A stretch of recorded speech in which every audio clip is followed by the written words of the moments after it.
નમસ્કાર વિદ્યાર્થી મિત્રો, ધોરણ 10 મેથેમેટિક્સ ચેપ્ટર નંબર 5 સમાંતર શ્રેણી.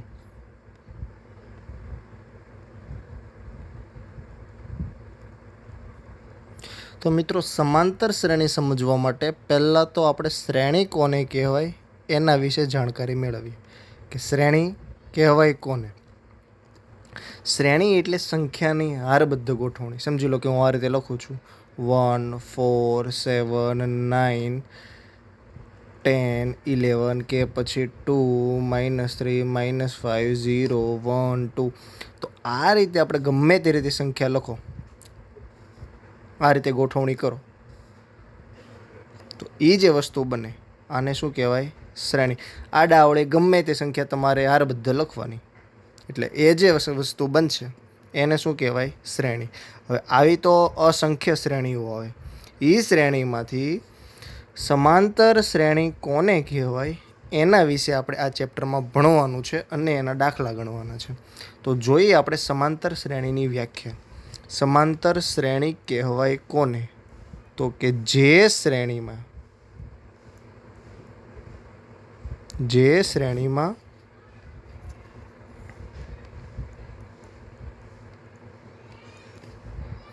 બે ક્રમિક પદ વચ્ચેનો તફાવત સમાન હોય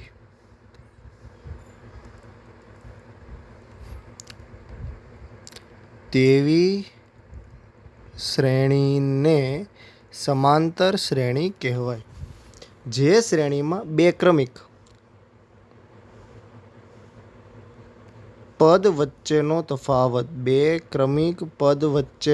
તફાવત કેવો રહેવો જોઈએ? સમાન. એવી શ્રેણીને કઈ શ્રેણી કહેવાય? સમાંતર શ્રેણી. હમણાં આપણે ઉદાહરણ સમજીએ એટલે વધારે આઈડિયા આવશે. એનું એક્ઝામ્પલ જોઈએ. સમજી લો કે 1 2 3 4 5 આ રીતે અનંત સુધી ચાલે છે. તો આમાં બે ક્રમિક પદ, તો અહીંયા આ 1 અને 2 બંને ક્રમિક પદ છે. એમની વચ્ચેનો તફાવત, તો વચ્ચે ડિફરન્ટ કેટલો છે? તો વચ્ચે ડિફરન્ટ છે 1નો. કઈ રીતે ખબર પડે? તો કે 2 - 1 કેટલા આવશે? 1. તો બંને વચ્ચે ડિફરન્ટ કેટલો છે? 1નો.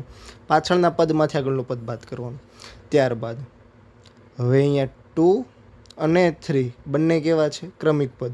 બંને વચ્ચેનો ડિફરન્ટ કેટલો છે? તો કે પાછળના પદમાંથી આગળનું પદ બાદ કરો. 3 - 2 કેટલા જોવા મળ્યા? 1. તો અહીંયા પણ કેટલો ડિફરન્ટ છે? 1. ત્યારબાદ ક્રમિક પદ કોણ છે? 3 અને 4. તો 4 - 3 કેટલા આવશે? 1. 5 - 4 કરો તો પણ કેટલા આવશે? 1. અહીંયા આગળ જશો તો 6 આવશે. 6માંથી 5 બાદ કરો તો 1. એટલે જ્યાં સુધી આગળ જશો એટલે બધા પદ વચ્ચેનો ડિફરન્ટ કેટલો છે? તફાવત 1. તો જો તફાવત સમાન હોય, તો જો બધા પદ વચ્ચેનો તફાવત કેવો છે? સમાન. બધા પદ વચ્ચે 1 1 1 છે, તો આ જે શ્રેણી છે એ શ્રેણીને કઈ શ્રેણી કહેવાય? તો કે સમાંતર શ્રેણી કહેવાય. આવા તો સમાંતર શ્રેણીના આપણને અસંખ્ય ઉદાહરણ મળી શકે. જોઈએ આપણે એના આગળ થોડાક ઉદાહરણ. બીજું ઉદાહરણ જોઈએ. જેમ કે આ રીતે આપી લીધું હોય 2 4 6 8 આ રીતે અનંત સુધી આપે, અથવા અહીંયા લખી દે કે 50 સુધી. તો જો બધા વચ્ચેનો ડિફરન્ટ જો 2 અને 4, એટલે 4માંથી 2 બાદ કરો તો ડિફરન્ટ કેટલાનો આવશે? અહીંયા તો કે 2નો. અહીંયા પણ 2નો, અહીંયા પણ 2નો. તો આ જે શ્રેણી છે એને કઈ શ્રેણી કહેવાય? સમાંતર શ્રેણી કહેવાય.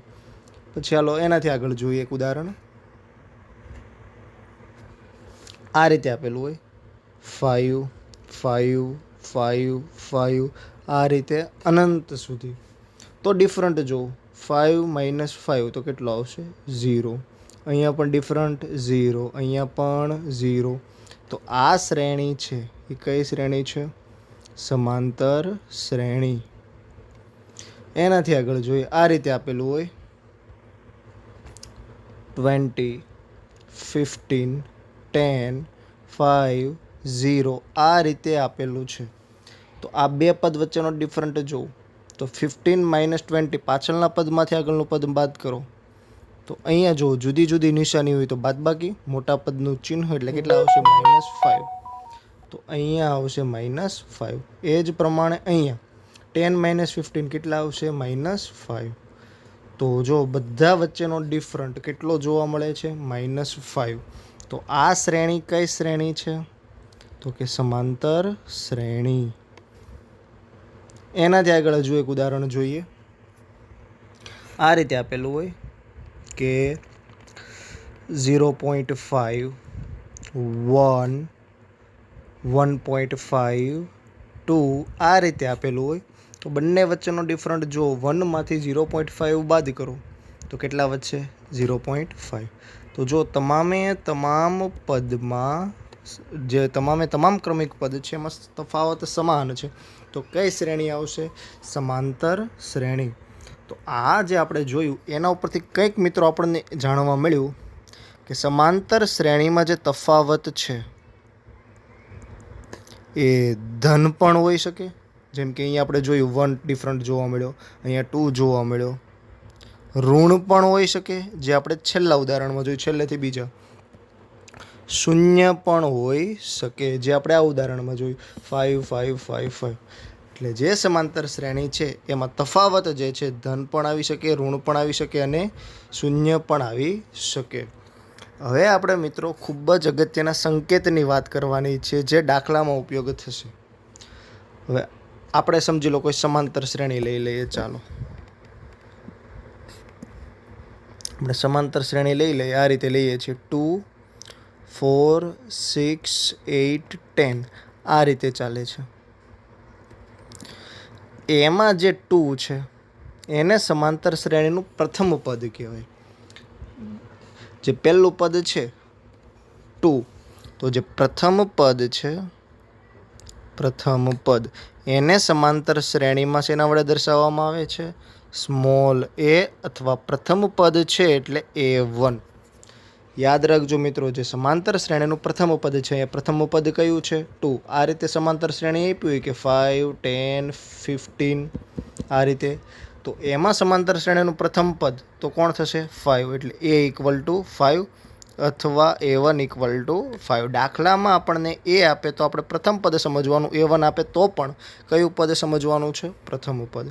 ત્યારબાદ જે આપણે ડિફરન્ટની વાત કરતા હતા, સામાન્ય તફાવત.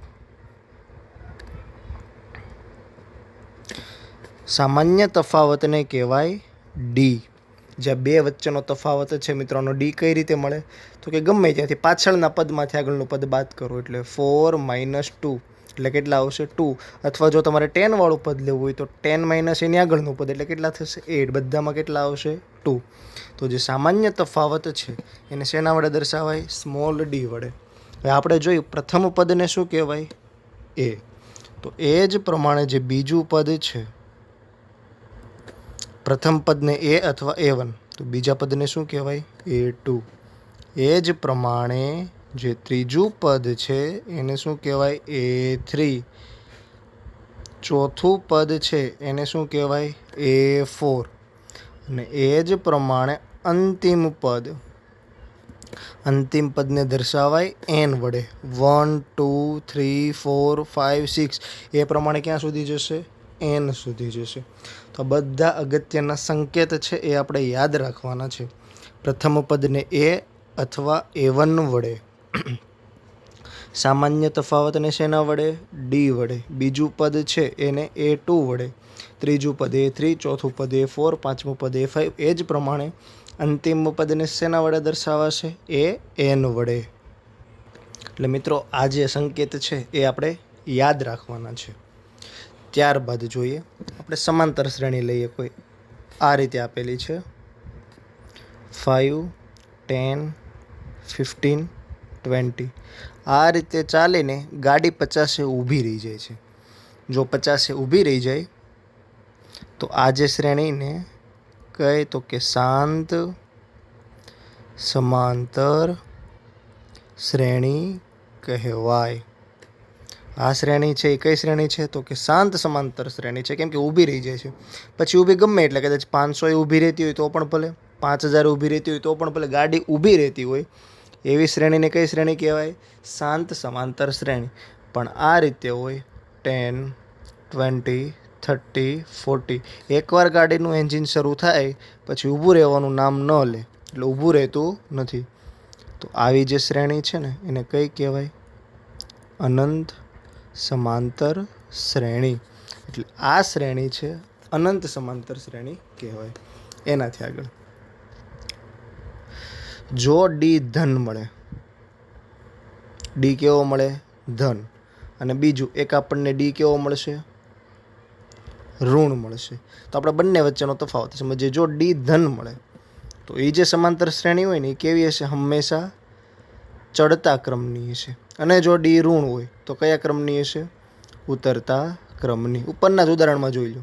અહીંયા ડી કેવો છે? તો કે +10. 20માંથી 10 બાદ કરો એટલે 10 એટલે ધન છે. ધન હોય તો જો કેવા ક્રમની જોવા મળે છે? ચડતા ક્રમની. 10, 20, 30, 40. એ જ પ્રમાણે પહેલું ઉદાહરણ જુઓ. આમાં પણ કઈ છે? તો કે ચડતા ક્રમની છે, કેમ કે ડી કેવો છે? ધન. હવે આમ આપેલું હોય 10, 8, 6. તો અહીંયા ડી જો ડી કેટલો મળશે? તો કે ડી = 8 - 10. તો 8માંથી 10 બાદ કરો તો કેટલા આવશે? -2. તો જો ડી કેવો મળ્યો? ઋણ. તો શ્રેણી કેવા ક્રમની જોવા મળી? ઉતરતા ક્રમની. 10, 8, 6, 4, 2, 0, -2. તો ડી ઋણ હોય તો કેવા ક્રમની જોવા મળે? ઉતરતા ક્રમની. અને ત્રીજી વસ્તુ કે જો ડી શૂન્ય મળે, ડી શૂન્ય મળે તો એના તમામ પદ કેવા જોવા મળે? સમાન જોવા મળે છે. એટલે 3 ખૂબ જ અગત્યની વસ્તુ છે. જો ડી ધન હોય તો સમાંતર શ્રેણી કેવી હશે? ચડતા ક્રમની. ડી ઋણ હોય તો ઉતરતા ક્રમની. અને ડી શૂન્ય હોય તો એના તમામ પદ કેવા જોવા મળશે? સમાન. ત્યારબાદ આગળ જોઈએ આપણે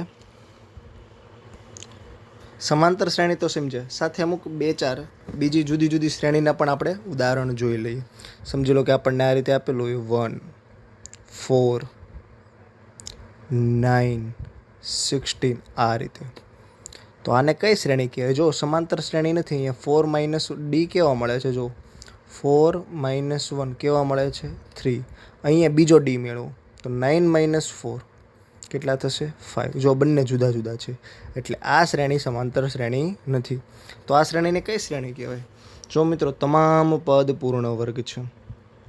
તમામ પદ પૂર્ણ વર્ગ છે. જો પૂર્ણ વર્ગ હોય તો આને આપણે આ રીતે લખી શકાય કે પૂર્ણ વર્ગની શ્રેણી. એનાથી આગળ આ રીતે આપેલું હોય 1, 8, 27, 64.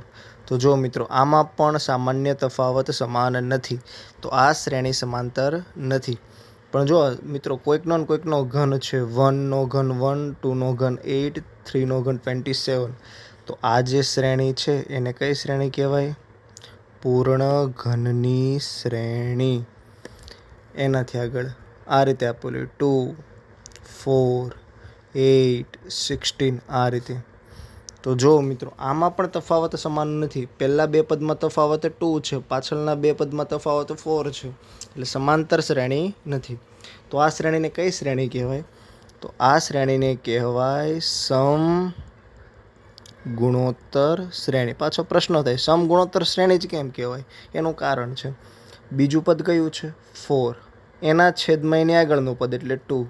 તો 4/2 એટલે કેટલો આન્સર આવે છે? 2. એ જ પ્રમાણે 8 લ્યો. 8ની આગળનું પદ કયું છે? 4. તો ડિફરન્ટ કેટલો આવે છે? ભાગાકાર કરો તો 2 આવશે. એની પછીનું પદ 16. એની આગળનું પદ 8. તો કેટલો આવે છે ભાગાકાર? 2. તો જો ગુણોત્તર એટલે એક પ્રકારનો ભાગાકાર થાય. સમ એટલે સમાન. એટલે ક્રમિક 2 પદનો ભાગાકાર સમાન હોય તેવી શ્રેણીને કઈ શ્રેણી કહેવાય? સમગુણોત્તર શ્રેણી. પાછળના પદના છેદમાં આગળનું પદ. સમાંતર શ્રેણીમાં શું આવતું? પાછળનું પદ માઇનસ એની આગળનું પદ. એટલે આપણને શું મળતો? તફાવત. એ જ પ્રમાણે આ રીતે આપેલું હોય 1, 2, 3, 5, 8 આ રીતે આગળ આપેલું હોય. તો જો મિત્રો કઈ રીતે છે? 2 વખત 1 છે તો 1 + 1 કરો તો કેટલા આવશે? એની પછીનું પદ 2. 1 + 2 કરો તો કેટલા આવશે? 3. 2 + 3 કરો તો કેટલા આવશે? 5. 3 + 5 કરો તો કેટલા આવશે? 8. એટલે 2 પદનો સરવાળો કરો એટલે ત્રીજું પદ મળે. બે પદનો સરવાળો કરો એટલે એના પછીનું પદ મળે. તો આ જે શ્રેણી છે એને કઈ શ્રેણી કહેવાય? ફિબોનાકી શ્રેણી. મિત્રો આગળ પૂછાઈ ગયેલો છે સવાલ. આ પ્રકારની શ્રેણી આપી દઈ અને આપણને પૂછે કે આ શ્રેણી ખાલી જગ્યા છે, તો આપણે કહેવું પડે કે આ શ્રેણી છે ફિબોનાકી શ્રેણી. અથવા આપણને અહીંયા ખાલી જગ્યા કરી નાખે, ખાલી જગ્યા. તો એ આન્સર કેટલો આવે? તો કે 5 + 8 કેટલો આવશે? 13. એટલે આપણે બધી રીતે જવાબ આપવા તૈયાર રહેવું પડે. શ્રેણીનું નામ પણ પૂછે અથવા વચ્ચેથી કોઈ પણ પદ પણ પૂછે. તો આ જે વધારાની શ્રેણી છે જે કદાચ પરીક્ષામાં પૂછાઈ શકે.